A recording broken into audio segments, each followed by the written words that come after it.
நாட்டுப்புற நடனங்கள், கரகாட்டம், காவடி ஆட்டம், இதெல்லாம் உங்களுக்கு தெரியும். ஒயிலாட்டமும் தேவராட்டமும் ரொம்ப முக்கியமானவை. இவை இரண்டுமே கூட்டு நிகழ்த்துதல்கள். பெரியப்பார் மக்கள் கவலவர்கள். சரி, கவலவர்கள் 100 பேர், நாங்க 5 பேர். சரிங்க. துரியோதனன் எனக்கு பெரியப்பா ஒரு பையன். சரிங்க. நாங்க 5 வயதில் அண்ணன் தம்பிகள். அண்ணன் தம்பி 10 வயதில் பங்காளிகள். 15 வயதில் பகைவர்கள் ஆகி நிற்கிறோம். ஒரு குழுவினர் ஆடி முடிக்க மற்றொரு குழுவினர் சேர்ந்து கொள்வது போல தொடர்ந்து நடக்கக்கூடிய நடனமாக இது இருக்கும். Community dance. மோகினி ரூபம் கொண்டு வருவேன்.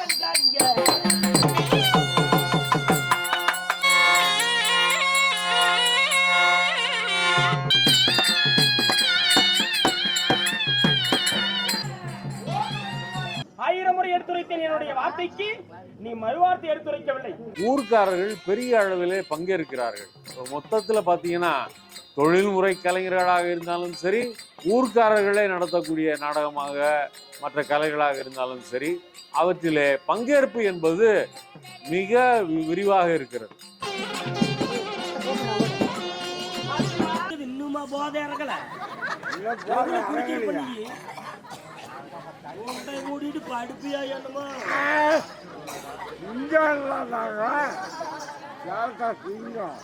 ஒருத்தர் நார்மலா இருக்காங்கன்னா அவங்க ஏதாச்சும் படிக்கிறாங்கன்னா அவங்க மட்டும் தான் சந்தோஷமா இருப்பாங்க. ஆனா ஒரு கலைஞன் எந்த விஷயத்த பண்ணாலும் அவனும் சந்தோஷமா இருப்பான், மற்றவங்களையும் சந்தோஷமா வச்சுப்பாங்க.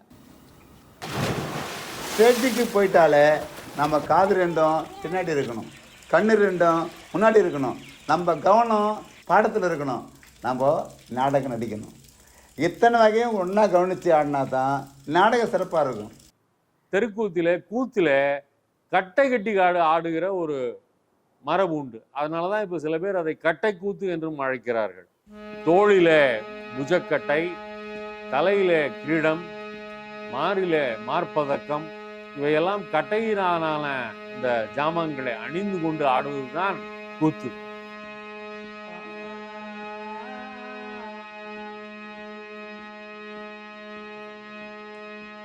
இந்த கட்டை கூத்துன்னு சொல்லக்கூடிய தெருக்கூத்து எல்லா கலைக்கும் அடித்தளமான விஷயம். தாளம் ராகம் தெரிஞ்சால் தான் தெருக்கூத்து ஆட முடியும். ஏன்னா ராகத்தாளத்தோடு சேர்ந்துருந்தால் தான் பாடவும் முடியும், நடிக்கவும் முடியும்.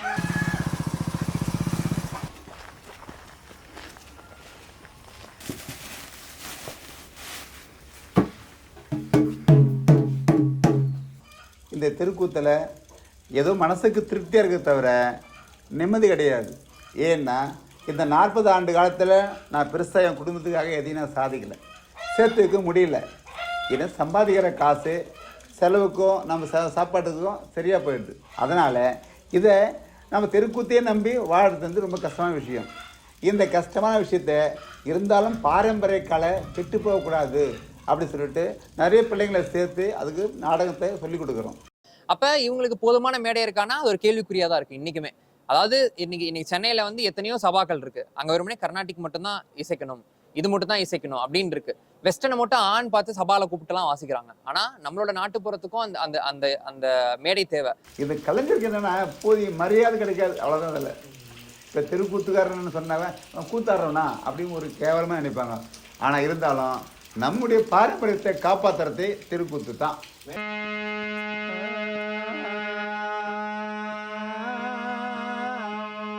நாங்கள் தெய்வமாக நாங்கள் இருக்கிறோம்.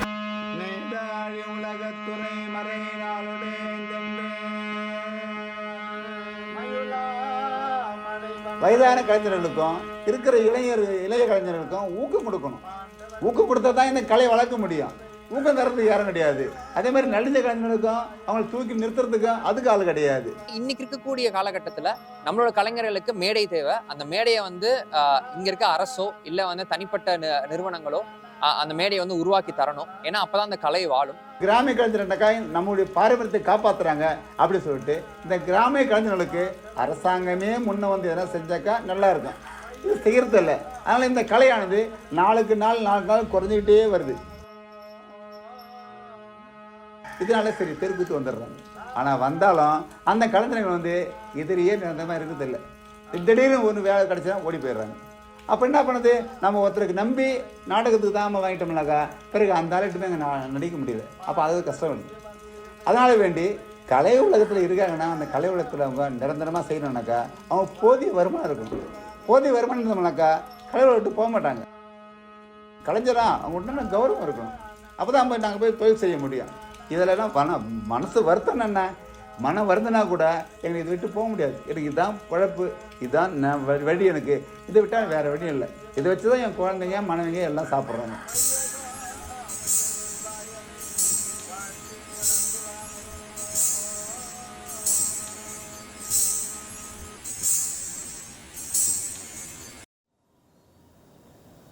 எங்களோட குலத்தொழில்னா இது வந்து படிப்போ பள்ளிக்கூடமோ சொல்லிக் கொடுப்பவரோ யாரும் கிடையாது. கணியன் கூத்தெல்லாம் வந்து இன்னைக்கு ரொம்பவே அழிவின் விளிம்பில் தான் இருக்குன்னு நம்ம சொல்லணும். ஏன்னா ஒரு சில மேடைகள்ல தான் வந்து அரங்கேற்றம் பண்றாங்க. நான் வரேன்னா எனக்கு பின்னால் என் மகன் என்னோட வந்து தான் அதை கற்றுக்கணும். அது போக அந்த தொழிலை கற்றுக்கிறதுங்கிறது ரொம்ப கஷ்டம். எங்கள் இன்ஸ்ட்ருமெண்ட் நாங்கள் அடிக்கிறது ஃபுல்லாமே எங்கள் சொந்த கற்பனை, நாங்களாக வளர்ந்து வந்தது தான். யாரும் சொல்லிக் கொடுக்குறது கிடையாது. கூட ஒரு 2 வருஷம் 3 வருஷம் எங்கள் கூட வந்தால் தான் அந்த மகடமாக அடிக்கிறது.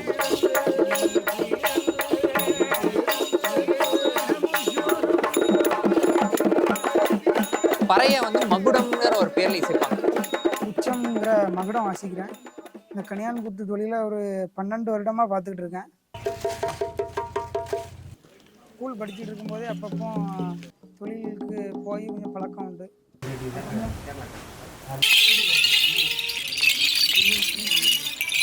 அதுக்கப்புறம் வேஷம் கட்டி ஆடுறதுக்கும் அதுக்கப்புறம் அதுதான் தெரியும். பாட்டு பாடுறதுக்கு 10 வருஷம் கிட்ட ஆகும்.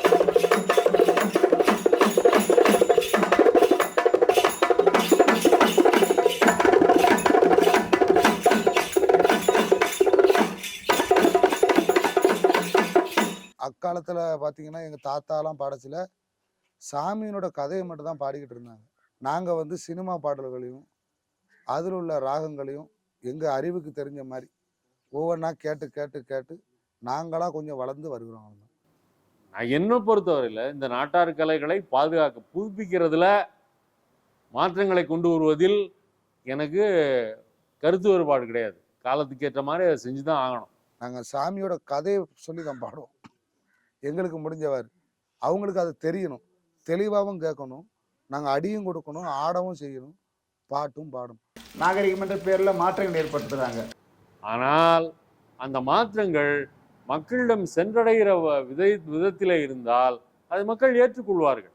அப்படிங்குச்சுன்னா அவங்க நம்மளை ரசிக்க வண்ணமாக இருந்து நாங்கள் எப்போ முடிக்கமோ அது வரைக்கும் அந்த கலையை பார்த்து ஆர்வம் கொடுப்பாங்க. ஆடியன்ஸே எப்படின்னா பார்த்துட்டு போகிறாங்க, எதனா பேசிட்டு போகிறாங்க, எங்கன்னா கூறாங்க. நம்ம கடமைக்கு ஆடுவோம், காசு சம்பாதிப்போம்னா அது கலை கிடையாது.